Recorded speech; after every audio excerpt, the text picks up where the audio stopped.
The He podcast is powered by Higgy Nutrition. Healthy gut, happy you.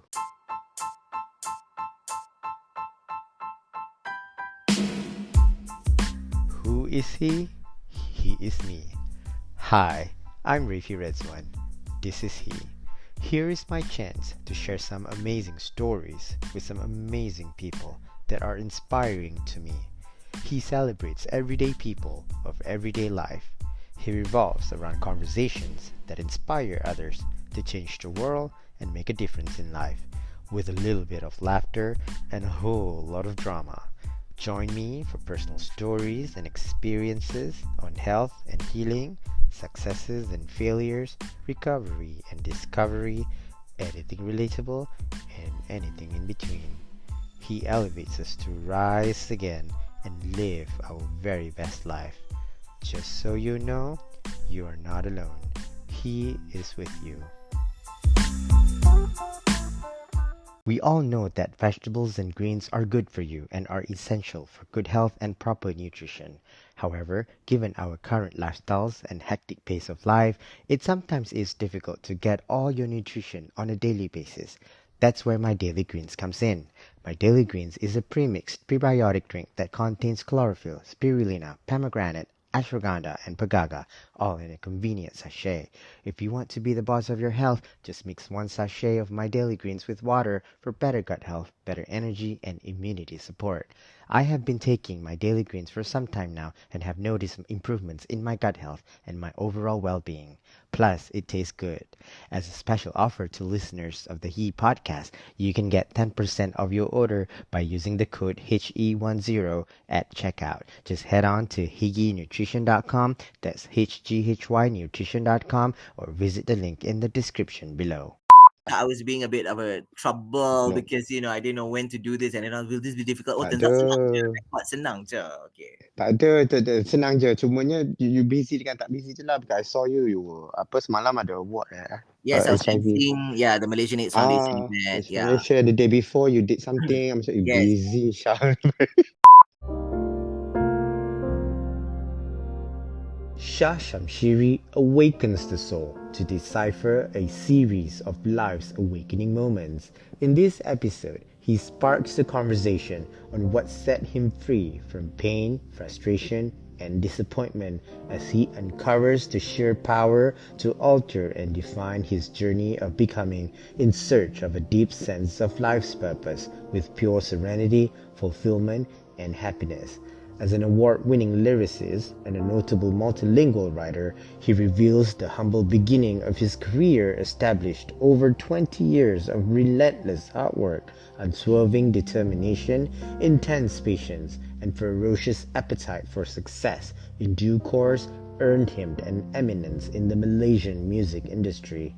Despite the ordeal of the enlightenment he encountered being inexplicable, his ulterior motives for existence remained to touch other people's lives, to live in the present without taking life for granted, and to rekindle the spirit of romantic love. This is his story. Hi, Shah. Hi, Refi. I think you resonate with this topic in your songs, Thank you for actually thinking of me. I didn't think I would end up on your thoughts with this, but I do whatever keeps me busy. So yes, yeah. Yes, that's good. That's good, Shah, and thank you for saying yes. So this conversation with Shah Shamshiri, this series of awakening moments that set you free from pain, frustrations, and disappointment to find a definition of living a remarkable life. In your definition, to find serenity, happiness in the journey of becoming, and how you focus on your future to live in the present to help you navigate a life that's meaningful and purposeful. So, what is your definition of an awakening moment, and what does this mean to your life? Okay, first of all, that sounds like a question for a huge exam.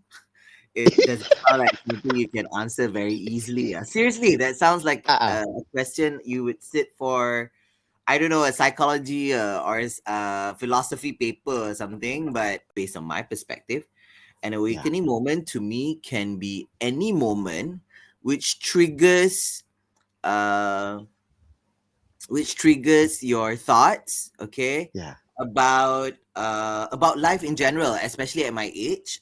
Okay, I'm already 45. So at my age, after 4 decades of existing on planet Earth, Mhm. I can safely say when something triggers my thoughts and remind me about life in general. First of all, life in general, like it can be as petty as good fortune. It can be as petty as good fortune. For example, somebody who just got a job and then Mhm. they've worked for a long time, and then after they work, then they realize they're not happy or something, then they get a new job, and then I'm Mhm. using that example in general. An awakening Yes. moment, because after you've worked for several years, then suddenly you quit your work and you end up doing something else, or something happens during work when you realize, oh my god, what am I doing? Like, is this gonna be it? Am I going to do this mundane routine over and over again? Now that's an awakening moment for me, and I'm being Yeah. honest, I bet Yeah. all human beings have more than one awakening moment. We have several.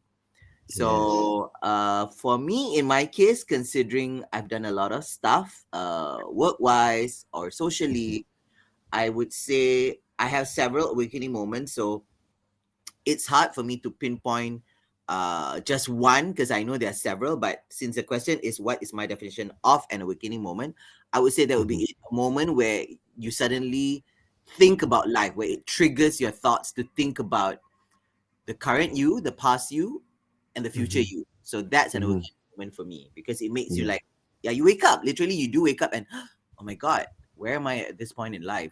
Oh my God, when that Mhm. thing happened, when I got my new job, or when I quit that job, or Mhm. something, or like again, as you know, I am an award-winning songwriter. Like when I won an award, Yeah. it triggers me. It triggers life. Like I think about life, like, oh, I just won an award at this age. It's something I thought of when I was a kid, and now I'm actually. Yes. So that's an awakening moment. And like I said, I have more than one in my life so far, alhamdulillah. Yeah. Yeah. Yeah. And yeah, I saw you receive that award on TV. Your face was glowing, of course, Of but course. backstage kan, or the next day after you wake up, mesti ada rasa macam, Mm. what's next? Why am I here? Just won an award. What does this mean to me? Uh, Kan?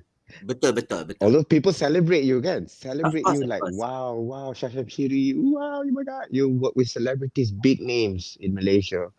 And you're also a writer. Yes. And I see that a lot in your work, in your product, Mm-hmm. Mm-hmm. in your songs especially. Um, what has led you to be on this journey? Like, I'm sure it's an ongoing thing. Mm-hmm. I specifically, I have chose this life. Now I have a kid. I Mm-hmm. still wake up like asking myself, what am I doing here? Why is this my chosen path in life? Mm-hmm. What am I going to do with my life? There's a future ahead of me, of course, but Mm-hmm. am I happy? I cannot say that I'm entirely happy. I am grateful. Yes, I am, but I can be at times I'm not grateful. So in your perspective, what does it like have to be for you? When Okay. people see you on the surface of your social media, the people that Uh-huh. you work with, we Uh-huh. put you we put you up basically. Like we see you, we admire you, like we want to be you, Shah Shamshiri. But do we want to be you? Do we want to be Fazura, for example? Like I love her. She's so pretty, she's so kaya and everything. But do I want to be her? Of course I want to be her. Oh, I want to be you. First of all, what led me to this journey? Okay, being Mm-hmm. a practicing Muslim, of course, I would believe it's God's will. However, as we know, Mm-mm. as Muslims also, you got to work for what you want. You cannot just say, "Oh, Yeah, just leave it to God and everything." Yes, God is there to guide you, but you gotta the line is you gotta work for whatever you want. Okay, it's fated, yeah. but things are given to you. The cost can Mm-hmm. change if you decide not to work for this. You work for something else happens. So I mean, winning an award is just one thing. Yes, it's a childhood dream for somebody like me who always wanted to work, I Mm-hmm. guess, be part of the entertainment industry. I was always adoring the whole showbiz thing when I was a kid, seeing people perform, winning awards, singing, which I'm very happy that I got to be part of it. My dream was, at one point, I even wanted to sing. I was on a singing competition years ago called Asia Bagus when I was 20. Mm-hmm. So Mm-hmm. there was a show called Asia Bagus. It was a weekly singing competition with contestants from Singapore, Indonesia, Malaysia. Mhm. And this show was like around the 90s, so the late 90s. And I was on the show. At that point, I thought, oh, I wanted to sing. Then I realized, okay, I was on the show. I didn't win. I could sing, but I realized after being given the chance to work in the entertainment industry, I realized like, oh, Mhm. singing is not for me, because it's like, yeah, so I can sing, but there are a lot of other people who can sing way better. Yeah. But then I realized I had other gifts. I could talk and I could write. So I said, oh, that's another way for me to get in. So I ended up writing for singers, Mhm. interviewing them, being a journalist, because that's my true passion. Mhm. Um, and then I guess I figured out, oh, that's my ticket to win the award my way. Mhm. So it took me years. Okay, it sounds so cliche, but Yeah. I started writing lyrics in 2000, late 2000, 2001 actually. Mhm. Okay. And I actually won my first award in 2000. I think it was AIM 2014 or 2015. Mhm. So technically, it took me almost Yeah. 14, 15 years to win my first award. It sounds so Yes. cliche when people say, oh, you have to work for it. Don't worry, it'll come to you. Now, if I knew that I would have to wait 15 years to win an award, some people might just give up. If let's just say God Uh-uh. told me in the year 2000, oh, you want to win an award? You will, Shah, but you're going to have to wait 15 years. Now, if I was a human, I'm a human being. I'm saying if I was given this Yeah. ability to see the future right now, even let's say work, you just Yeah. start your job with a pay of, let's just say, 2,000 ringgit in Malaysia, and I say, when will I ever earn 10,000 ringgit? And then suddenly you're given this gift. You know what? You are going to make 10,000 ringgit, but you're going to have to wait for another 30 years, for example. Yes. Will that motivate you to keep working or just give up? It's very Yeah. subjective. Some people might say, what? To make I that c- money, I'm going to wait uh-uh. 30 years. I might Uh, as well not do that then. Maybe I'm just going to do something else, and I know, okay, maybe I'll just work. mm, Okay lah, because it might already deter my spirit and motivation. Maybe I will say, oh, I'm gonna have to wait that long to get that much money. I don't want to do it. But like I said, I didn't know. mm-mm. And not that I'm saying my dream was to win an award, but it was part of it, because like I said, I would like to be acknowledged for my work. Mhm. And it was something I've seen since I was a kid. Like I said, a childhood dream. Mhm. While seeing people win awards, so I just went for it. And I guess that journey, which the question was like, led me to this journey. Like I said, was Mhm. again cliche, not giving up. At the same time, I didn't really put thought into it, because I mean, come on, I was being honest. Yeah. Two, 20 years ago, 20 plus years ago, I was just some kid who Mhm. started out writing. And Yeah. you just started out, right? So you just write. And again, another cliche line, time flies. So time really did fly.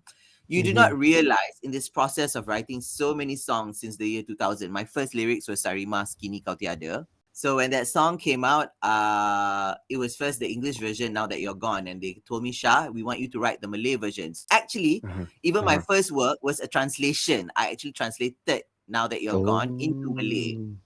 And then Mm-mm. I wrote her other single called Damai. Now, Damai was also translated as well. So technically, I translated songs first. Of course, they were my words, but I was given the Mhm. English version first. Yeah. And while Yeah. all this was happening, Sarima won Best New Artist while I was studying in France. So the journey was really nicely planned by the Almighty, but a lot of Mm. things led to it. Like I wrote it first, and then after Mm. writing it, my opportunity came to study in France. I went to Mhm. France. So it's like I was killing two birds with one stone, I guess, while trying to get my master's to live my dream of speaking French. So like I said, I have several awakening moments. Like I said, I Yeah. didn't want to study in some English speaking country because I could already Yeah. speak English. And Yeah. I already got my degree, of course. Disclaimer, I already completed my university studies in Malaysia. So Yes. I already had my honors degree, and I just wanted to pursue my studies, do my master's. So went to France to do my master's after writing my first lyrics and just leaving it that way. I didn't even think that it would win an award, or I mean Sarima would win an award, because it was just, oh yes, I'm excited. Being the young man that I was then, I just Mhm. wanted to see my name on a CD. I wanted to see my Mm. name on the CD, and it actually happened. And they sent the CD to me before I left for France. So like, oh, Shah Sarima single is out, the album's out. Yeah, your name is there. I was like, oh, exciting. And then the song gets played on the radio. So that was 20 plus years ago. And now when you say people celebrate me, Mm-mm. People wish me well and everything, but then the next day it sinks in. Of course, this will all flashback. Like, Mm-mm. shoot, to think that I started out from nothing. I just kept going, thinking Yeah. that 15 years moved on, because my first award was best pop song at the AIM Anugerah Industry Music when I Yes. won best pop song for Sesal Separuh Nyawa by Alia. It's a ballad. So Yes. uh so that was my first time getting an award. So of course, like I said, 15 years down the road, like I didn't realize, oh, I finally got here. I finally got to win an award. Padahal before that, in Uh-huh. 2008, I was already nominated for Faisal Tahir's Mahakar Cinta. That's my biggest hit, I suppose, Mm-hmm. then. I was already on AJL and AIM. Now, that was surreal. To be nominated for the first time in 2008, now that was surreal. Like, oh my God, my name's Mm-mm. finally up on this big music award in Malaysia. I was on AJL, AIM, and then like, wow, this is such a big deal. And Faisal himself won. There was that time era, the radio station had Anugrah Era, and Mm-hmm. Faisal won favorite rock song or something for that song I wrote. So Mm-hmm. it was really like Mahakar Cinta really opened up doors for me. And that, like I told you, is one of the many awakening moments where I realized, oh shoot, I thought about this, like, to have my work acknowledged and awarded. Although Yeah. it was just a nomination, but for the other two awards, AJL and AIM, I didn't win. It was just a nomination, but I got there, and I thought Mm-hmm. about it. I was like, people were talking about this whole positive thinking, and then you got to think it, and it'll happen. Well, of course, again, I say I'm a practicing Muslim. I believe you think it, you work for it, and you pray for it, Yeah. like asking God to make things easy for me. So when this journey led me to what I am now, like you said, Mm-hmm. when I won the last award or whatever, it's not just award, whatever lah, any Mm-hmm. work-wise, anything. Mm-hmm. You obviously, like you said, the next day it will sink in. You're going to think, okay, Shah, so you got this, you got that. Are you happy? Is this what you want? Like, Mm-hmm. well, one corner of your head will tell you, oh, yes, you are happy, because let's be apa. Your line was so true, because I'm so glad that we actually resonate, because we think on the same wavelength. We're Yeah. thankful. Yes, we're Yeah. thankful. Because we want Yes. to tell God, we don't want God to think like, oh, so you're ungrateful. I've given you all this and still you're not happy. Like, no, it's not that I'm not happy. I am thankful, but we're all humans. That's the thing you cannot run away from. And humans tend to want more. No matter how Yes. grateful they are, no matter how pious or how innocent, religious, whatever people say, you cannot lie. You're a human being. You'll have a little desire to like, yes, I'm thankful, but I bet there's still things we didn't get. There's still things I know this for sure. There's still things I have not achieved. So I'm like, Mm-hmm. yes, God, I want this, but what about this? I wanted this too. How come I'm not getting this and my other friends are? And I'm so envious Mm-hmm. of them. So that will always be there to bother me, I guess, to bug Yeah. me a little. Yeah. But the journey which led me here was definitely very beautiful. Like I said, because winning an award, the Sarimah won an award while I was studying in France. The song was acknowledged by people. Coming back from France, getting a new job, writing for celebrities, working. I got to do the job that I wanted. I guess I always planned. Some people are not as fortunate. Um, Mm-hmm. I know this for a fact. Some people study something else, end up doing something else, or some people actually study course A, hoping that course A will lead them to path B and C, but instead it doesn't take them there. I can safely say a lot of Mm-hmm. people know this, friends and family members, like, oh, Shah, you're very fortunate, because I was one of those kids when I was a teenager. I already knew what I wanted to do, and I had parents to guide me as well. Not all parents are aware of the world of communication. I studied communication, as you know, my first degree was mass comm. So not all parents know of mass comm. They only know your usual doctor, engineer, lawyer, accountant, whatever. So sometimes when they see the kid has talents or gifts, they don't know where to direct them. Yeah. They don't know what to tell this child. Oh, your child is good at drawing. Oh, he's gonna be an artist. That's it. They don't know, like, there's graphic design, there's fashion design, there's interior design, there's a million things. Just because you can draw, there's a million other possibilities, but they don't know. Thankfully, my parents were not like that. I think I remember my mom, when I was in my teens, she already said, oh, you should take up mass comm, you'll be perfect for it. It's because when she Mm-hmm. was in uni, mass comm was already there. So she knew what mass comm entails, Even my dad, yeah. I mean, my dad knew I could draw when I was much younger. He thought I could be an architect or something. I thought about it. It's one of my Mhm. cita-cita, one of my ambitions in the school book where you have to write what's your ambition. So because I could Yeah. draw, I thought that'd be a great job. Then I found out there's more to it than that. So this whole journey to me was very beautiful because this part of my life, I would say career-wise, professionally, I got to where I wanted to be because I was fortunate to have guidance and I worked for it. Like I said, I really did work for it. I planned for it. I said, someday I'm going to be on TV. When I took up a degree in broadcasting at ITM, UIT Mhm. Shah Alam, orang Mhm. semua be broadcasting. Okay, yes, we write, we could produce TV shows that was part of it. But I won't lie, I was your kid who wanted to be on screen. Said, no, I want to be Yeah. in front of TV. I want to be in front of TV somehow, because I love to talk and I think I'm good at it. But it took me a while. I had the usual battles. I had to battle physical appearance. I had to face the mirror and Mhm. tell myself, well, I'll make it. There's so many other good looking people out there. But, Mhm. everything requires a little dash of confidence. But I'm saying the journey actually got me here. I worked for it. I got the Yeah. degree. I knew what I wanted to study. And then I worked on myself. I went through a million auditions. And finally, I got to be a TV host when I was this was 2006, so I guess I was 28, I suppose. Yeah, I was 28. So although it was just a satellite TV, but from there then I got onto mainstream TV on Media Prima, on Mhm. TV9 and everything. So and Mhm. it led to Bernama TV. So I got what I wanted to do, and for me that was enough. There are some people, no, okay, like I said, some people their dreams will be bigger. I want to Mhm. be, let's just say, a reality TV show host, so they'll have to work harder. For me, I think that really was just the dream. I said, oh, I want to be a talk show host. I think I'd be so good at it. I Yeah. got it. I got to host my own show on Bernama TV. I hosted a morning talk show. So Yes, I saw.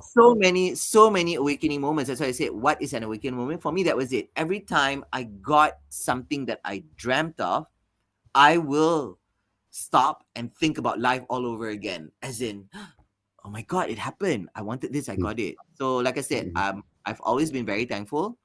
Mhm. But being human, yes, I still do. I won't say I'm greedy. I'm just human because I refuse to use the word greedy is when it's overdone. So I don't think I'm being greedy, but I am human. I'm a bit egoistic. I can be a bit selfish thinking about myself like, oh, ada lagi yang belum dapat. There's still things I didn't get yet. But always be thankful, Shah. You got all this. Some people really want this. They don't even get it and you got it. So this journey has been very beautiful. Mhm. And like you said, the most significant awakening moment, I guess professionally, yes. Considering the many things that I do as a Mhm. lyricist and songwriter, winning an award is of course an achievement. But even then, let's be honest, I won the main Mhm. award. I won third place at the AJL. AJL has first, second, third.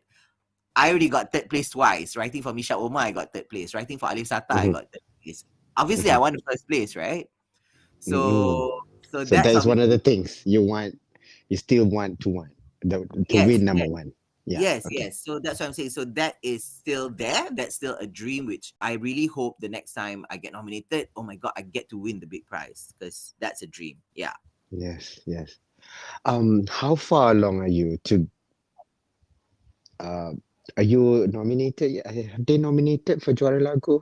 Yeah. Not yet. Okay, Huh? for this Oh, year tak ada tak ada. because the Okay. songs I wrote this year tak ada yang nominated. So Mm. that's also part of the process. We have to get used to it. Some people think, oh, Mm-mm. once you win an award, you're definitely gonna know. It took time, but I mean Yeah. the industry now, thankfully, I can say they know my name. The music industry, the people in the fraternity, they know. But yeah, it doesn't mean you're gonna win an award every time. I mean, Malaysia's Yeah. number one singer, she doesn't win. Siti Nurhaliza Yeah. doesn't win an award every year. Yeah. So True. that's reality. So Yeah. you got to learn to live with that. So I've learned to live with that. Yeah. Okay. You're the closest that I can talk to as I can say like, almost a celebrity, like in this entertainment business. Now, do people still need to go through auditions in order to get somewhere? Like even as a lyricist, behind the scene, do they have to apply or? Because I always hear this. People call me. People saw me on the street. People saw me on the social media, and they call me. The producer invited me instead of going to the audition. How does that work? Okay. So Well, to be on TV, definitely, I believe. To be on TV, I Mhm, mean, as much as everything is online now, unless you start your own, like I said, you can start your own podcast. You don't need an audition. You can start your own YouTube channel. You don't need an audition. yeah. But if you're going to work for an established company, a media organization, which select their people, then you will definitely have to audition. You're definitely going to apply for a Mm, job. It's like applying for a job. mhm, So even today, mhm, as people think, oh, but everything's online. No, you still have to audition. However, there are ways to go through it easier because nowadays you have social media. A lot of people, I mean, now they choose radio announcers based on send us a recording of yourself, put it on social media. There. From yeah. there, people can see. But still, there is some sort of sieving done. You still have to go through the screening process where people look at a million videos, they pick, oh, the best 100 videos or something like that. So Mhm, that's when it involves talking, being on TV or being on radio. They do that because I know radio stations, TV stations do that. Oh, you want to be on this? Send us your recording and blah blah blah. Or now there's Malay shows like Hero Remaja. Okay, send us whatever you talking and why you need to be Hero Remaja or whatever on video, whatever. So everything can be played on social media at the beginning. So yeah. social media helps, but an audition is compulsory in the end because they still have to pick the best out of the best. Now, being Mhm, a writer, a lyricist, well, mhm, being a journalist, I apply for a job. If I can write, yeah. then the editor or whoever would pick, and then they'll choose. And in the end, yeah, it boils down to who they want to pick. Because when you go for a job interview, there'll be many people, and this is one thing I must point out. Okay, Yeah. being a writer, Yes. actually, whatever job, this is me at 45 giving my point of view. If you're an accountant, you both have the same accounting degree, you both have the same qualifications, and then a person who's interviewing you for a job comes and meet candidates. Okay, I love giving this analogy to a lot of people. Mhm, And then both there are two candidates, both come over, they have the same set of qualities. Oh my god, this one is a graduate from here, this one's from there, they're both really good at what they do. Now, really, what boils down to you picking the winner, picking the best candidate to be the accountant. And that's when I said, people may hate to admit this, mhm, but I say it up front. mhm, We're human beings. It boils down to physical appearance. You've got two engineers coming for an interview. Both are extremely qualified. They have the same set of qualifications. So how do you pick? Being a human being, I know this. Maybe people refuse to admit it, but it usually boils down to physical appearance because it's just human nature. You will want to look at something beautiful. You want to look at something pleasant. yeah. And yes, because they already justify. Look, if I pick candidate A has the same set of qualities. He can do the work. So can candidate B. Exactly the same. But Mhm, I'm being honest, candidate A was just more physically attractive. So I picked candidate A. Okay. yeah. Yeah. And that's the reality. A lot of people won't admit this, but I know this happens because, okay, in my line of work, being a writer, I'm not just a writer, I'm a lifestyle writer. You must understand. We're a Yeah. different set, we're a different group already. When I applied to work for uh, my first writing job was for magazine. Now, is a lifestyle, fashion, entertainment, whatever magazine in Malaysia. It's an urban lifestyle magazine. It's Mhm, very much like Clio, Her World, you're a bit glamorous lah compared to your average newspaper. yeah. So when I applied for the job, and of course it was writing in Malay, right? I remember. And my editor said it when I got the job. She actually told me, Shah, let me tell you this. A lot of people came to apply for this job, yeah, because it's EH. In Malaysia, majalah Melayu tak banyak. There were not many Malay magazines which were considered urban. Most Malay magazines were for the mass, catered for the mass. So it's a bit, the rough word would be kampung sikit lah. Okay. Yeah. Yeah. But in Yeah. English, you say it's for the masses. It's not urban, so it's not as international. They don't really go for international assignments. But A was the pioneer. They start with that, and then there was Glam. So everybody wanted to work for these two magazines. So before I joined, when Glam just started, because A started first, and my Mhm, editor said, Shah, so many people applied for this job. But you know what? My former editor, Kak Asia Meon, she said, but I picked you because you had the package. And I mm, was dumbfounded. She actually said it. Some came mhm, with long hair, some didn't have the look, but they all can write. I can tell this, Shah. All who came, they can all write very well in Malay. mhm, And of course, I could write, but how well, I don't know. Because, like I'm going to admit, I write better in English than Malay, I believe, because, I speak English at home. I started writing in English first, but I always knew I could write in Malay. Of course, it was a passion. I've been writing since school. But my editor said, I picked you because you had the package, you had the image, you had the mhm, look, you had the right looks, and then you just came back from France. You could speak English very well. She knew that if she sent me for an assignment, I would, I guess, make her a bit proud. I guess make the magazine, seem really nice or whatever, because our job involved going for events, a lot of events, social events, all these big things. So when my editor said that, it sunk into me later on when I ended up choosing for my candidates. I did the same. And I told my other friends, maybe I'm being upfront about it. I say it to people, but I bet people in the corporate world do the same too. Like you're looking for an accountant, you're looking for an engineer. Yeah. When it boils down to the best people, you've got people with the same set of qualities. So how do you? They do. Yeah. They So do. They do. you're gonna choose that beautiful person. So when you ask me about Yeah. being, do we need to audition into whatever? Well, a lyricist doesn't need to be auditioned. You just look for you send your work to whatever, the record label, the artist, the producer, whatever. Then they will choose. That's it. One thing, I guess, a lyricist is considered like a freelance job. It's not a full-time job. So they're not going to choose you based on your physical appearance. They're going to choose you based on your work. But if you're going to work, like I said, to be a writer, to be a TV host, there's screening behind it. And I'm sorry to say, I still think your physical attributes will play a very important part. That's just reality. And if people want to object to what I say, please prove it to me. I would like to see, some sort of proof that no. Our HR will choose anybody who's good. We're just gonna turn the thing around and we do a ballot. We just pull out the name. Maybe some people do that. I don't know. Yeah, for all you know, there are bosses who do it for fun. Like, oh no, we already got the right candidates. It boils down to these two, and they're both beautiful. Okay, what do we do? All right, we're gonna just close our eyes and pull up. Maybe some people do that. I don't know, but I can tell you, it usually boils down, last but not least, your physical appearance. Of course, your qualifications are most important, but your looks really count. So the world is a cruel place. Yeah. So Yeah. And also, I think when you say when they look on physical appearance, it can also mean so many things. I think someone who takes care of themselves, someone who has long hair, never showered, and then someone who looks good on the outside. Of course, we're yes, going to yes, pick someone who looks good on the outside, right? because we all know not Like, everyone is blessed with good looks, but you can yes, take care, groom. yeah, take care of Yeah. yourself. Yes. Yeah, Yes. Yeah. exactly. Okay. Okay. Okay. Now, you've been in the business for so long. You are a lyricist for over 20 years. How do you protect your copyright? Like you personally, when you submit your writings, your Oh, okay. lyrics, basically for the So, producers of so, the song. so for this, Uh-huh. thankfully, we live in 2023 and we are actually, almost reaching the status of a developed nation. So we follow what the states, what the Western countries actually do. We have a body which takes care of this. So in Malaysia, it's MACP, Music Authors Copyright Protection. The Mm. moment you decide to be a lyricist, you send your work or it's published by the record company, you have to sign a few papers. Of course, there's a contract and everything. Mhm. So there's a body which takes care of all this. You don't have to worry. The moment, that's why Ah. intellectual property, a lot of people, yeah, like I said, see somebody like you, very educated, even you don't know this because I don't blame you. You're not in the industry, so you don't know. I don't My know. parents didn't know this. My parents didn't know this. When they Okay. thought I was going to be a lyricist, I didn't know this at the beginning. I just thought my name would be appearing on a CD. That was it.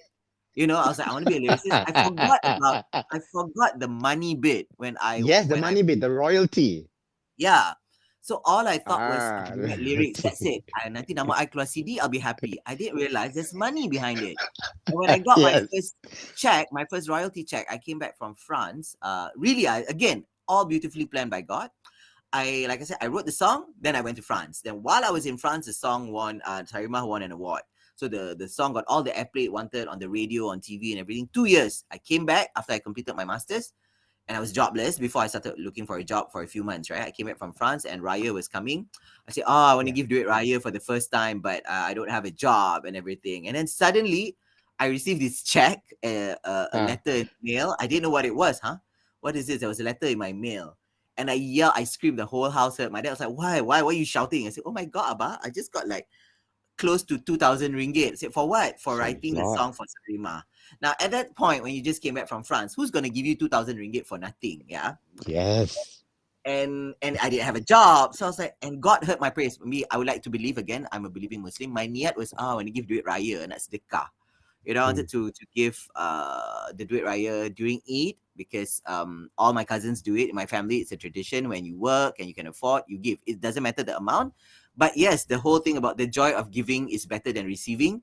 I wanted to Yeah. experience that and I didn't know what it was. So when I got that, I was shocked. Like, oh my God, I just like got 2,000 ringgit for just writing that. Then I realized, ooh, if I write more songs, then I'll get more money. So that's when I realized. So when I signed those papers, when I wrote the lyrics, then I didn't know there was money behind it. I didn't think about it. Like I said, my excitement was just to get my work out there and have my name on the CD printed. So then I knew there is copyright protection. It's done for all writers.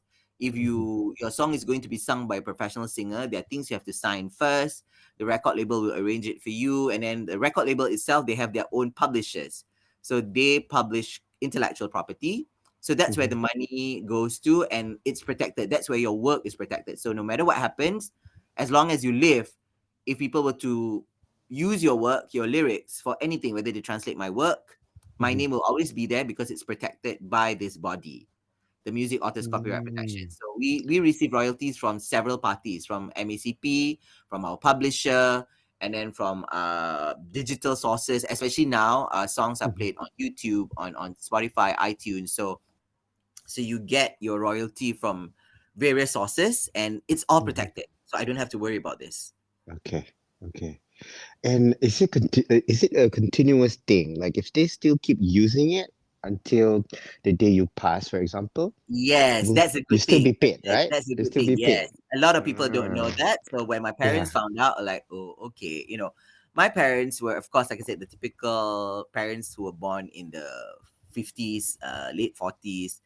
Of course, like I say, they don't know what kind of job, this entails, how you get paid. So all they knew, I remember my mom was a typical, oh no, don't, moms during the old days want your kids to be engineers and doctors. So when I said I love music, when I was a kid, I remember I loved music. I said, oh, my cousin is learning how to play the piano. This one's cousin, and then my mom just said it right up. Oh no, I don't like all this music, piano, guitar. She said, of course, I don't blame her. She saw it as there's no purpose in all this. It's just time wasting. Like the typical Piramli movie, Ahli Music, it will amount to nothing. They didn't know.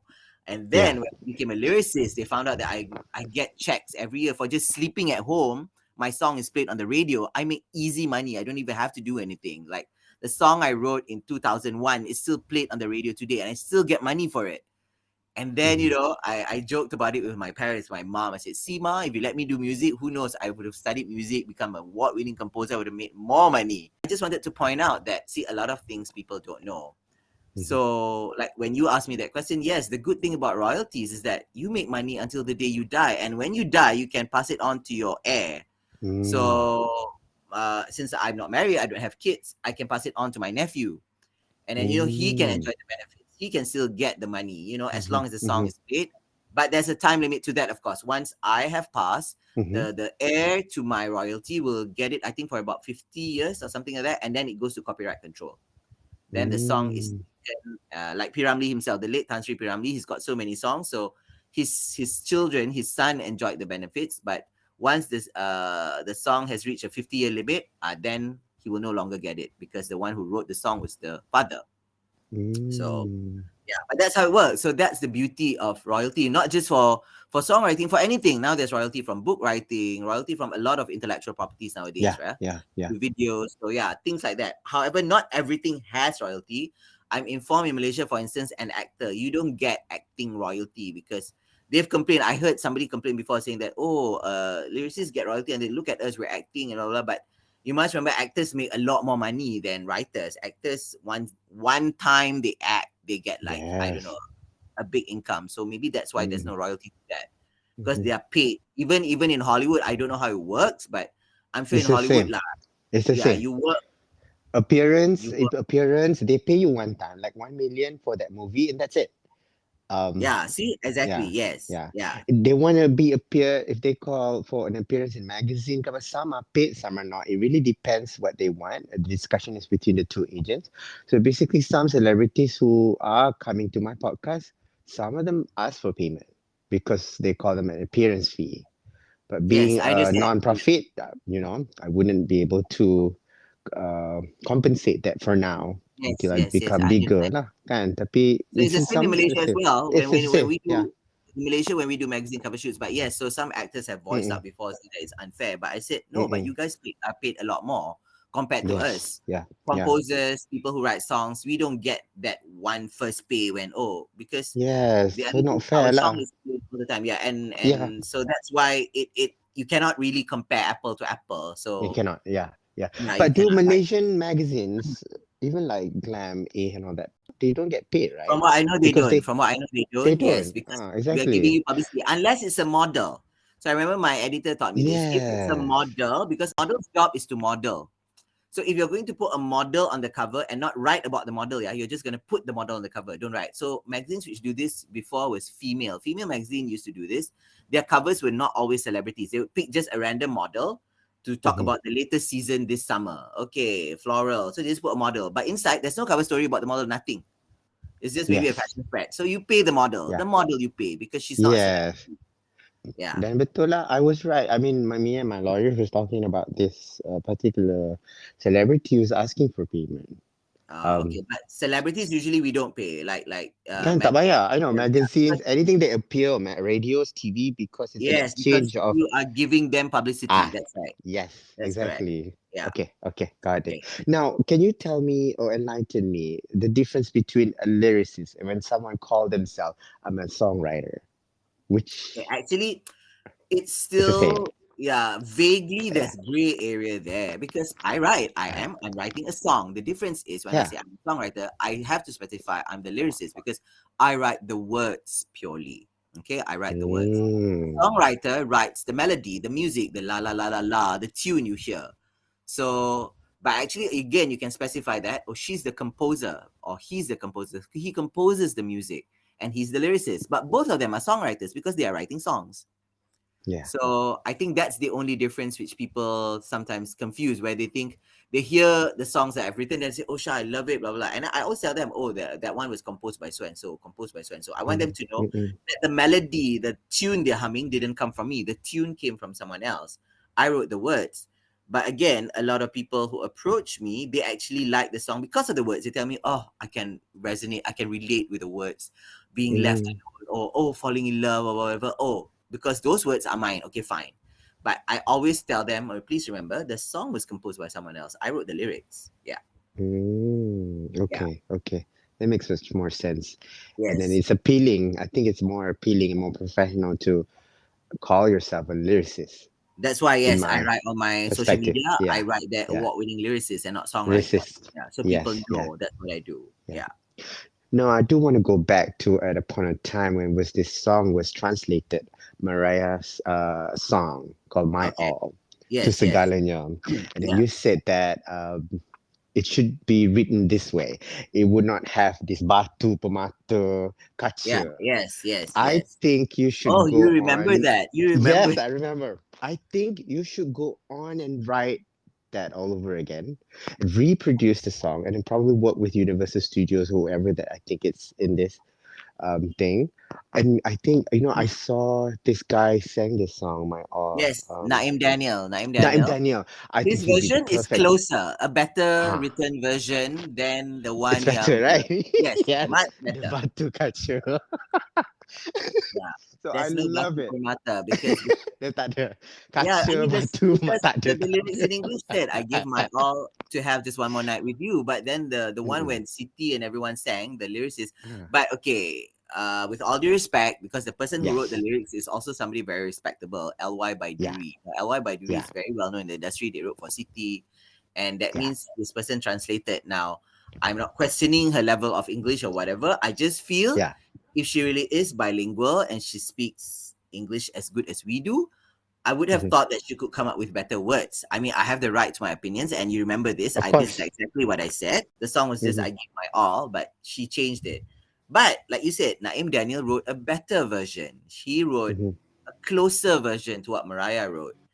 And Yes. however, I also think Naim had a different approach. He wanted to make it a bit more spiritual, I think. Something Yes. like more yeah, Because the song is very sexual, yeah, apparently, in yeah. So, Mariah's term. So yes, yes. Naim did it very spiritual. So what would your handle be like? Like, what would you take on I will My always All? find common ground, like compromise, take it in the middle. So not sexual, not Mhm. spiritual. Mhm. I'll make it romantic because That's how you Ah. cover things up in Malay, because in Malay, sex Yeah. is taboo. Okay, Yes. I'm, Yes. I'm going to digress a bit. So after I worked for Okay. EH, I left and I worked for Cosmopolitan. Now, Cosmopolitan came to Malaysia in 2005. So I left EH to join Cosmopolitan. Now, it is the first English magazine, English title to be published in Mm-hmm. Malay. Okay. As we Mm-hmm. know, in Malaysia, there's so many titles which are international. Marie Claire, Her World, Clio. These are all international magazines. But when they came to Malaysia, they were also written in English. But when Cosmopolitan came to Malaysia, they had a different idea. They said, "Oh, let's publish Cosmo in Malay. We want to target the Malay." But Cosmopolitan is a well-known international female magazine, and it's very sexual. So when I Mm-hmm. joined Cosmo, that was when we were taught this way of writing. When they talk about sex, for instance, because Cosmo always has how to make love to your husband. Actually, it's not even husband; it's how to make love to your man, or Yes. how to please your man with this, with that. It's very sexual. But because Yes. we wanted to publish it in Malay, my editor herself, she was a hijab wearing editor, yeah. So we had to take a Mm-hmm. different approach. Anything which involves sex, we had to make it legal and halal. So that means you say how to please your husband. Automatically you change it. Mm. How to please your husband. If it's Mm. this, how to whatever, we made it legal. Okay, so we don't make it Mm-mm. sound like sexual. Like unlike Indonesia, they're very open. They make it sound straightforward. Like you can be doing it with your boyfriend, no one will know. But us, automatically everything changes to husband. Okay, if Yes. how to Yeah. please. So the song you said, if it's very sexual, Mariah's version, I have to change it Mm-hmm. to romance then, instead of Mm-hmm. saying one more night with you. Well, it doesn't mean one more night with you to just be shagging with you. It can be, if you want to make it romantic. I I give my I give my all. One more night with you can be just one more night to Yes. see you, to go on a date. Yes. You know? Yes. Yes. Yeah. So there's something sexual there. It's not taboo. It's halal. It's Yeah. legal. So I give Yes. my all to have just one more night. Okay, but I have to change. There are Mm-hmm. lines where to feel your Mm-mm. body next to mine. I obviously cannot put Mm-mm. that if I want to make it right. If I don't want to make it Mm-mm. sexual, I cannot say one more night. Satu malam lagi untuk merasa tubuh you sebelah I can't write that. I can't write that. Okay. Now there's two However, difference between you. Yeah, go on, go on. However. however, Okay. I will have to say Yeah. this. In my song Sesal Separuh Nyawa, I did try to play with that a bit. There was a borderline. There's a line which says, "Masih terasa nafasmu Yes. lembut menyentuh jiwaku." Okay, I use jiwa Yes. instead of badan. Okay, so I said, Yes. I can Yes. still feel your breath Uh-uh. slowly reaching my In my soul. yes. Okay, so that way I'm playing with literature. Yes. I don't make it physical, but Yes. let's not deny and be honest. Obviously, it can also be interpreted differently. Yeah. The moment I Yeah. say masih terasa nafasmu lembut menyentuh jiwa. Okay, like Mm-mm. Mm-mm. your breath. The moment I talk about your breath, I Yeah. must be close enough, to have Yes. the Yeah. breath next to me. Again, I can make it legal and Yeah. halal. No, we were just talking, and yeah, you were breathing next to me. That was it. But Mm-hmm. you interpreted the song differently, like, oh no, maybe you were sitting or sleeping next to this person, and this person Yeah. between you, that, yeah. Yes. So yeah, so I just want to point Be- that out. You can compromise, but it's always interpretation of the song. Okay? yeah. Yeah. Yeah. But it's beautifully Okay. written though. How you slither the word into this interpretation is Experience, and yeah, you have to have some experience, and you got to know what you're writing. So yeah, yeah, you I gotta found know. my way Yeah. through. Yeah. And then the moment I heard that, I feel like that breath is on my neck, sort of feeling. Yeah. It's close to Yeah. my heart. That's where my soul is. You see? Yes. Yes. Ah, Yes. yeah. So That's yeah. how I interpret it. Although it's in Malay, it's a sad song. Uh Someone huh. who's leaving me, who's divorcing me or something for someone Uh huh. else. But I can feel that breath on my neck still, from the first night or whatever. That's right. That's right. That's how I see it. But of Yes. course, if you leave it up there for people to interpret it however they interpret it, be it spiritually, sexually, or however, it's up to them. It's not yours anymore. Because once you put You're it right. up there, And you know you what? Funny that you point this out. A friend's sister, she's a fan of that song. She's a fan of my work. She's a huge fan of that Mhm. song.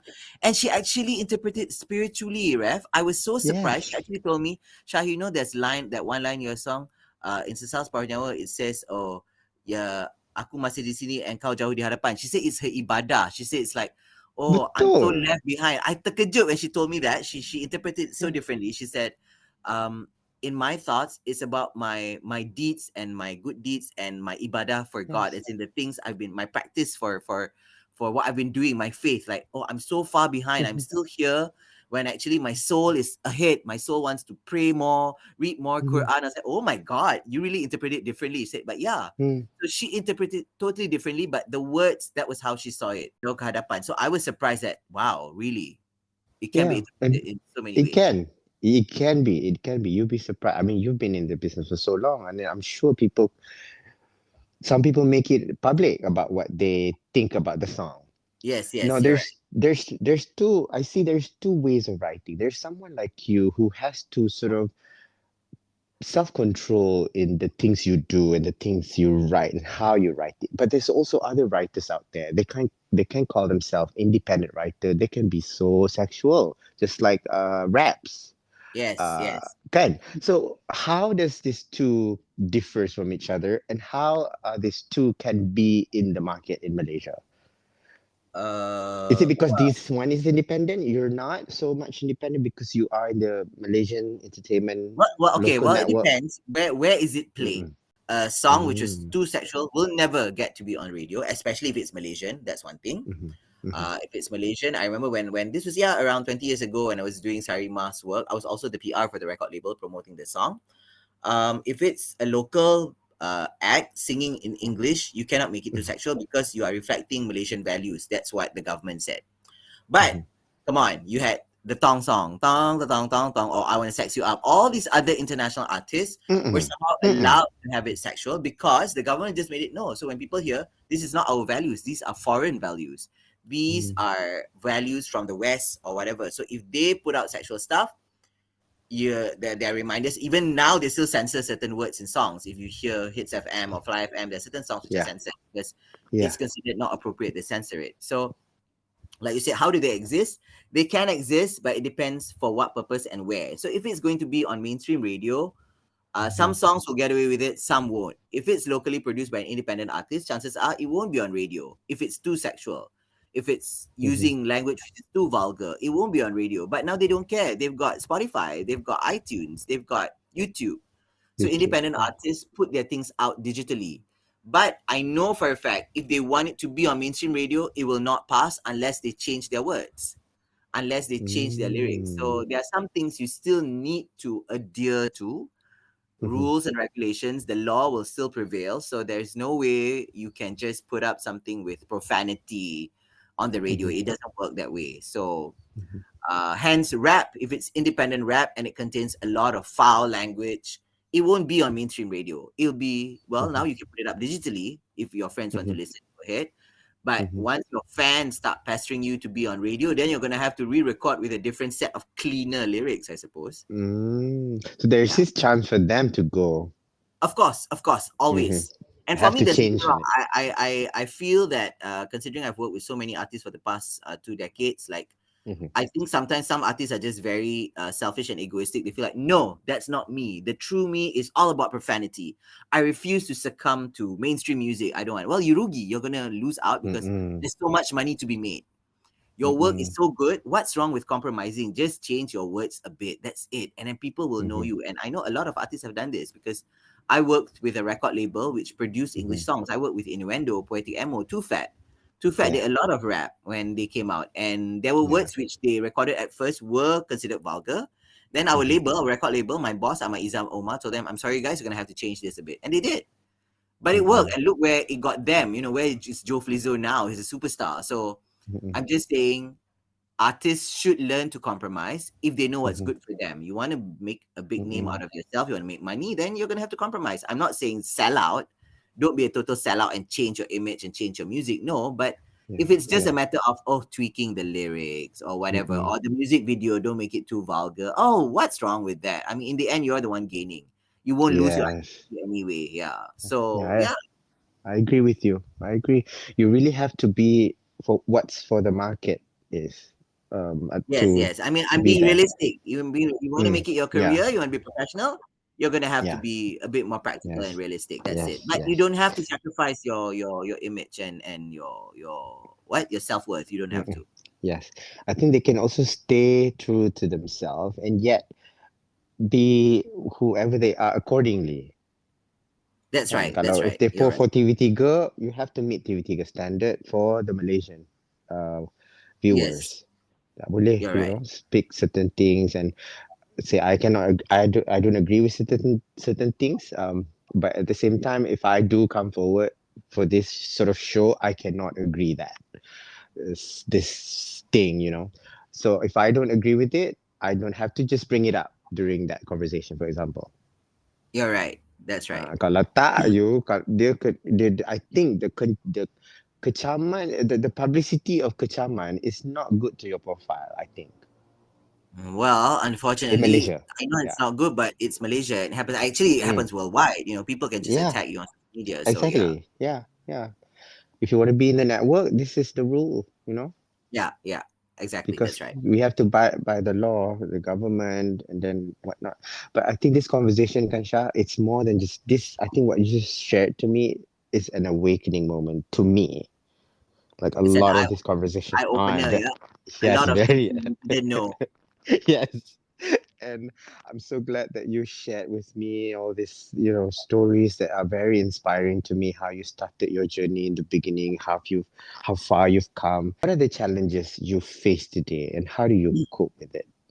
Well, challenges, I guess, would be oh, this sounds so strange to say, but Mm, uh it's a challenge to myself. So now, am I contented? Do I want mm, more? Like I say, we're human beings, we do want more. I mean, there are things we want more in life, but when it comes to work, okay, what do I want? Okay, award wise, I already told you I would like to win first place instead of just third place. Okay, that's it. And the challenge is that's the first challenge. Will I be able to live up to that? Will I be able to get it? What if I don't achieve it? Will I be disappointed myself? If I don't get number one, let's just say next year I get nominated again, and this time I get second or I get third place again. So what happens to me? Am I going to mhm, give up? Will I be disappointed? I don't know. mhm, So that's one challenge itself, is in the battle with myself and my goal. That's one challenge. Secondly is, as you grow older, again, I'm 45. So work wise, you're not in your 20s anymore. Yeah. So mhm, you won't be able to do the same things you used to do. You had more energy then, and then time. I'm being honest, talking mhm, about us being human beings. Physically, I'm not as energetic as I was before. So time for me, I need to rest. I need to, when I was younger in my 20s, I could just go out. We had events which lasted till late night. My other writer friends would hang out, and then we'd come back really late. And the next day we had another event, and it was fine. But now the challenge is, yeah, staying healthy. I'm being honest. Your health is the first thing. The challenge in life, in whatever you're doing, is your age. Age is mhm, always a constant challenge. Because I'm giving this point of view where now I've reached this level at this age. The other challenges are, of course, maintaining, sustaining, and achieving. So maintaining, sustaining, meaning to keep up this. Some people, they need to keep up with the Joneses. They need to keep up their appearance. Like, ooh, now you're a lyricist. So are you just gonna fade out, die out? That happens to a lot of people in the entertainment industry, singers, actors. Like, oh, you came up with a really good song, and then you mhm, disappear, or we don't hear from you. When in reality, they actually had work out, but nobody knew about it. So that's a challenge mm, to them. Will they be able to keep themselves constantly played on the radio and people remember them? Okay, if you're a mm, singer, if you're an actor, will people always see you on TV? Okay, that's them. But for me as a writer, I have to make sure my work is always out, because I think that's a challenge. Because the moment people don't know you, then you mm. won't get all the perks that you used to get. You won't get to achieve what you want to achieve. As you know, Refi, I do a lot of stuff. I'm not just a lyricist. I'm a writer. I Yeah. write for entertainment. I do a lot of travel writing. As you know, I travel all the time, Yes. once a month. I stay at nice places. I write about Mhm, these places. I write about these countries. So that's also important. I have to constantly keep traveling and showing my portfolio to all these people which sponsor my trips whenever I go, airlines or mhm, hotels, tour companies, tourism offices, So the challenge is age. To keep up with all this, to do so many things, I have mhm, to constantly find the right pace. I cannot overwork myself at the same time, because mhm, funny that I'm pointing this out. I just did a test a few weeks ago, the Malaysian AIDS Foundation had a test for everything. It was not just about HIV. They encouraged the public to come. And I never got myself tested. So I said, oh, why not just go for a test? I mean, I don't have anything to worry about. People say, there were some people talking about HIV directly. They said, well, if you didn't do anything wrong, you don't have to worry. I said, it's just a test. But they were testing other stuff, hepatitis, your blood pressure, everything. And then I found out, oh, your blood pressure is a bit high. It sounds like, usually if it's this high, that means you're stressed. And I was like, wait a minute, how can I be stressed? I have a relatively easy job. My job is not like everyone else. I don't go to the office. I have a fun job. I get to travel. I get to sit. So then I realized maybe there's something else out of work, out of my professional path that is making me stressed. I don't know. So it might be personal. It might be relationship. I don't know. So I was like, maybe there's something else. But that is the challenge. It's actually, as a human being, for me, because your question is directed to me, it's my personal health. I need to be well, be fit to keep up with all this, to constantly do this, to sustain and maintain my name as a writer, as a lyricist. I'm being honest, I still want to travel the world. I still want to write about nice places, but I got to be healthy. I got to be fit. And to be fit and healthy, I must take care of my health. I need to rest. I cannot do everything all the time. And I need to churn out work. I need to constantly churn out more writing. So I got to be smart about that. So that is the biggest challenge. I think the biggest challenge is yourself. The biggest challenge is myself, being fit and healthy, constantly sustaining what I can do. Like I said, an actor will always have to appear on TV. If not, people are going to forget you. You're going to get jobs. Singers as well. Radio, no one's going to call you. They think you're no longer singing. So as a writer, you got to keep writing, because once you stop writing, people think you're no longer writing. So to keep writing, you got to be healthy. You got to be well. So I think that's my biggest challenge, actually. Of course, there are minor challenges where the market gets bigger, there's competition. I was about to ask. Yeah, that will never die down. That will never die down. As a lyricist, I'm not really worried. I'm being honest. I'm not being pompous, but we all do this. If you want to look for the best composer, people will look for the most senior, I'm going to get a good song from that guy. He can give me a good song because it's proven. He's got a track record. So alhamdulillah, as a lyricist, I have singers and composers looking for me. Abah Shah, I want to work with you, because they know my work. They've seen my lyrics. They know. Okay, so I don't have to worry. But professionally, for my day job as a writer, that is a bit of a challenge, because now people will want a good writer. Yes, I'm a good writer, but there's another writer who can give me the same amount of work at a cheaper price. So I might as well go for that writer. Of course, the attitude and all that, they will only find out later, but that's how they choose a candidate nowadays. So so that's another challenge. Apart from myself, it's the new breed of competition. That's the other challenge you'll face. There'll always be people. You must remember, you are irreplaceable. There'll always be somebody who can write just as well, if not better than you. There'll always be somebody who can sing just as well or better than you. So same thing. For me to work, I think that's the other challenge. It's the competition which comes up, and at this age, you got to make sure, like I said, to sustain your job. If you lose your job, you know what you're going to do next. You know what you're going to do next. You got to be constantly prepared and secured. What would be your source of strength then? Love and support from friends and family. Again, it is very cliche, but that's it. Because that's it. When your friends don't support you, you don't know what to do. You need people to tell you. It's so cliche, but it's the truth. Like, why singers continue singing? Because they have their fans telling them, "Oh, don't stop singing. We love your voice. We love your music." Same thing. I have people telling me, Abah Shah, please don't stop writing. We love your work. We love reading your lyrics. We love reading your articles. Don't stop writing. So that's that. And of course, the other source of strength is reality check. Money. That is reality check. Source of strength. Because you got to work to live. You got to live. If you have no money, you can't pay your bills. No money, you can't pay your bills. Then you can't work. So unfortunately, that is the reality that comes in. The source of strength is not just love and support. It's also the money. Fact that, got to know that, dude, if you tak keluarkan lagu besok, you tak ada royalty. Tak ada royalty, tak ada duit. You nak makan apa?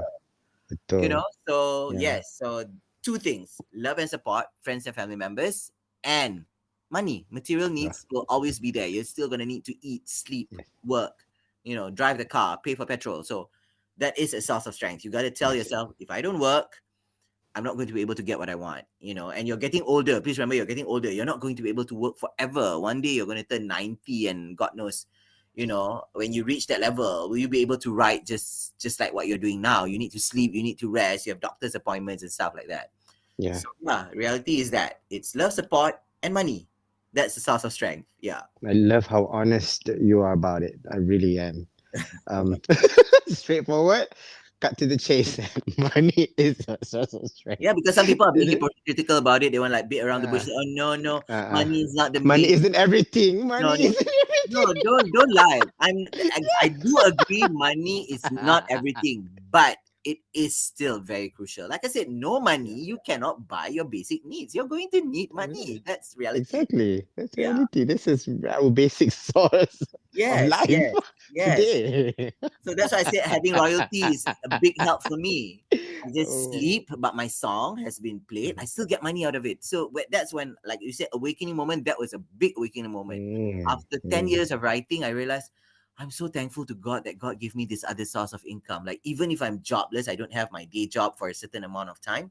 I know there's money inside the bank for me, which comes in every year for a song I wrote 10 years ago. It's still being played. oh. Oh, So it's being paid every year or every month? yes, every Every year. year. So Every year. we get an annual Oh. amount from MACP yearly, and for the digital one, we Mm. get it every quarterly.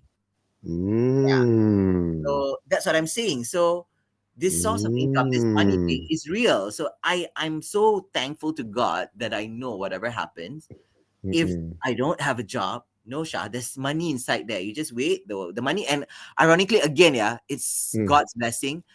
MACP, Mm. the Music Artist Copyright Protection, they distribute this money to all the composers in Malaysia on the 31st of July every year, which is my birthday. Mm. So I really believe it's all planned by God. Like, what are the odds? Mm. I get my royalty Yeah. on my birthday every year. I found this out when I used to call them up, call Dulu Dulu, they would, you have to go and get the check and statement. You have to go to the office, Kan? run it faster. If not, they have to bank it in. It takes time. And I called them up and say, oh, when will the royalty? Oh, Encik Shah, among stated, our royalty is distributed every year on the 31st of July. So then I was On like, your oh, birthday. God. Yeah, on my Mm. birthday. So it's mid-year. That's how they do it.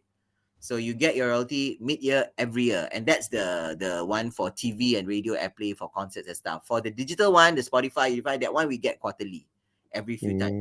Yeah. Mm. Okay, okay. Well, I also believe that, like a lot of things that it's got planned. Kan kadang like I met you a long time ago through my brother.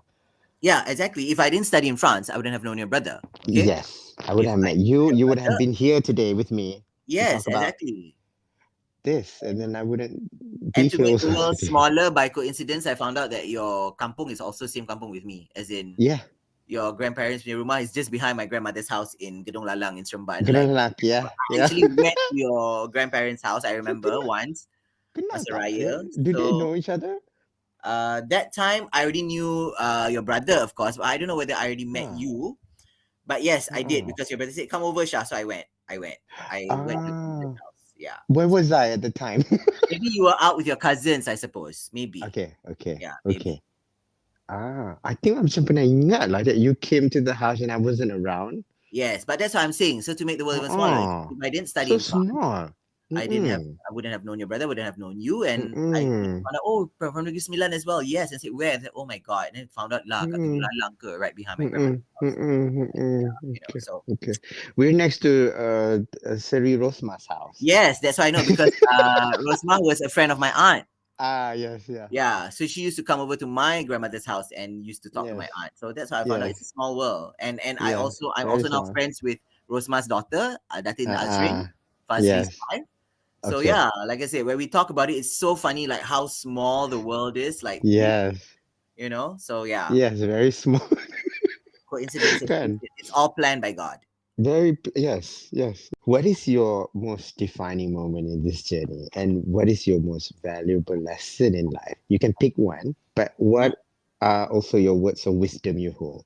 Perhaps you can share your advice on how to live a life with meaning and purpose in the pursuit of happiness. I think it's love. Mm, Romantic love, because I just realized I wrote an article in Malay about this on many years ago, mhm, saying that your parents taught you to study hard, do well in life so that you get everything. Yes, you can get all the material needs, but there's one thing you cannot buy is romantic love. yeah. Okay? So that valuable lesson, I guess, falling in love and breaking up, that was a lesson, I think, to me. Mhm, Falling in love for the first time when I was much younger in my 20s. I think that was, I would say, until today, mm, it plays a part because I still think about it at 45. I just realized mm, you can have everything that you want, but sometimes you realize that you're alone, and that's not very nice. So yeah, Mm-mm. really, I have to say this from the bottom of my heart. I think romantic love is something people take for granted. Everyone says, "Oh no, I'm gonna forget it. I'm just gonna be happy. I'm gonna work really hard." This TikTok post which keeps coming out. If you're alone, work hard, be rich, so you get everything. Yes, but honey, reality is when you have all that money and you have all these things in your life, you sit alone at home in your room, then you realize, oh, so what's the meaning of all this? What's all this wealth? And you've got no one to Mm. share it with. I'm not saying, of course, we've got family. I've got nephews. I am Yeah. very close to my nibblings. Yeah, my nephew travels with me alone, just the two of us to another corner of the world. I'm that close with my family. But I'm just saying, romantic love is something people take for granted. Mm-hmm.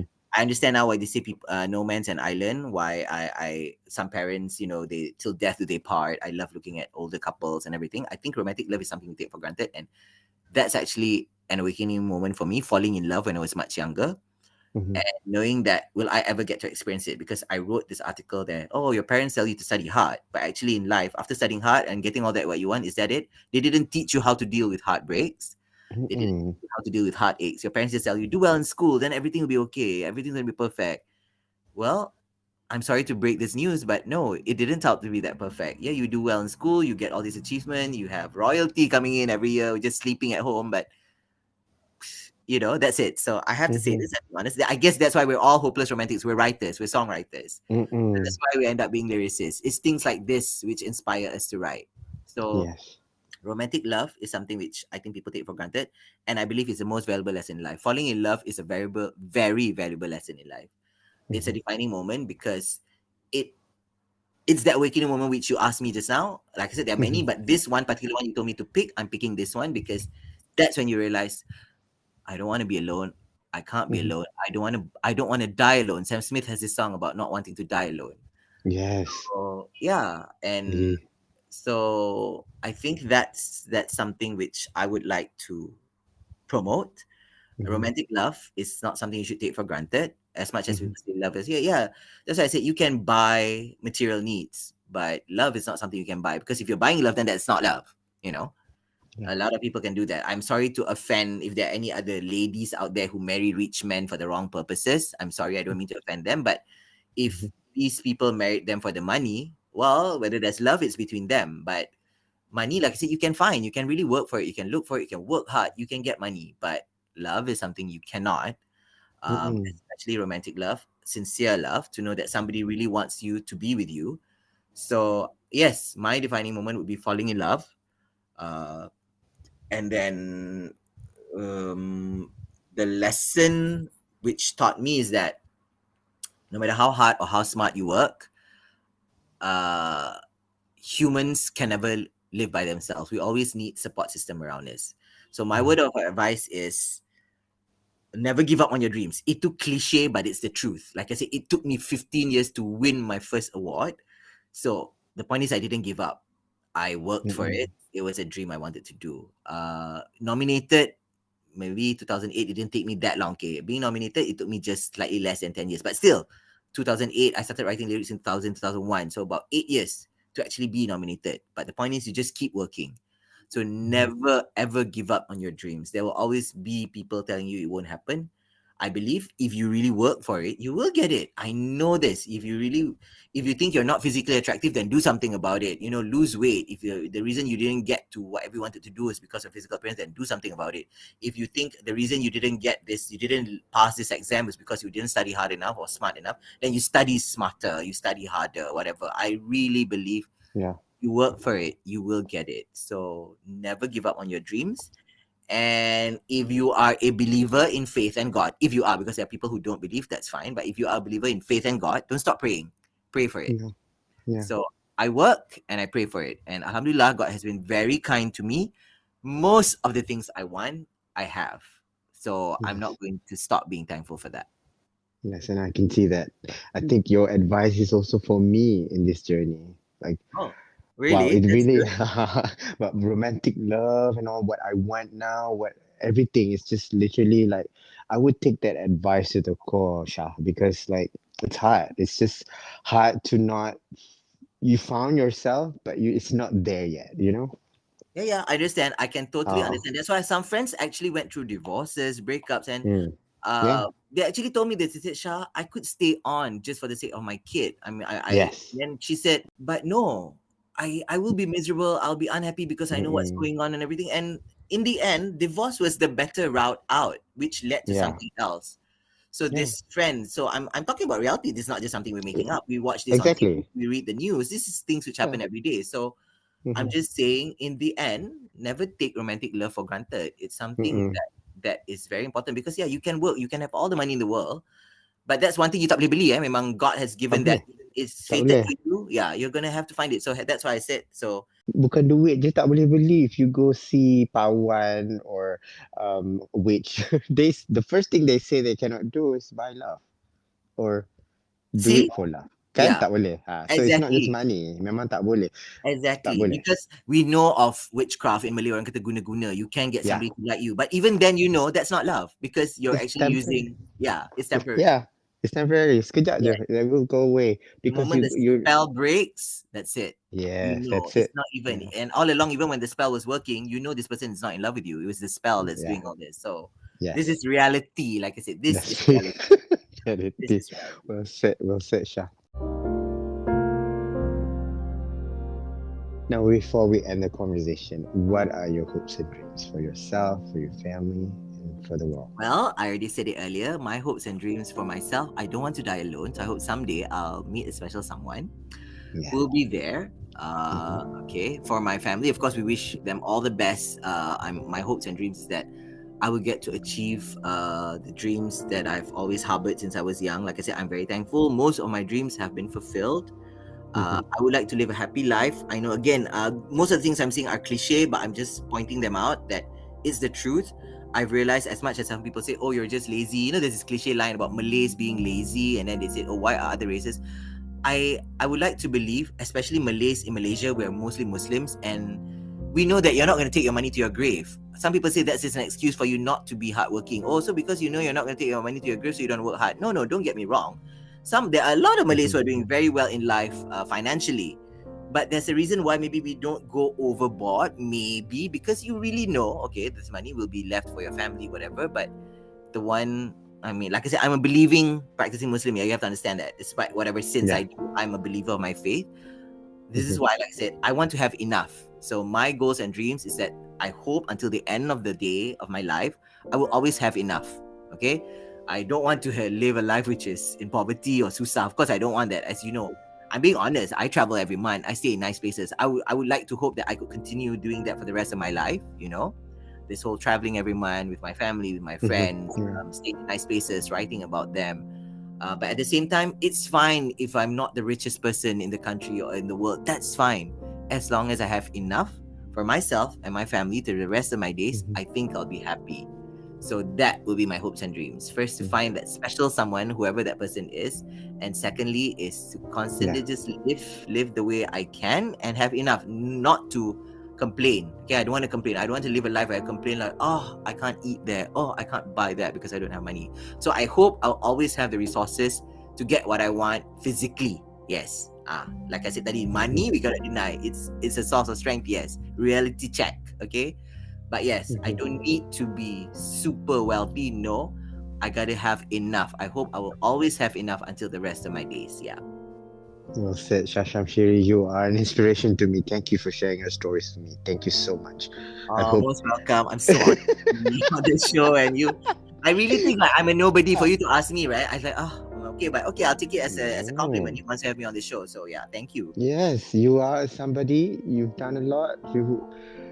You're not just an award-winning lyricist, but you are the Shamshiri that a lot of people know. The Thank you real very much. Shashashiri. This is very valuable to me. I hope it bring value to people who listen to this. I hope so. And thank Inshallah. you. Support the He podcast via a one-time donation, a monthly subscription from as low as $1, a lifetime membership, and purchase He's exclusive collection of merchandise. And for all other business inquiries at buymeacoffee.com/Rafi.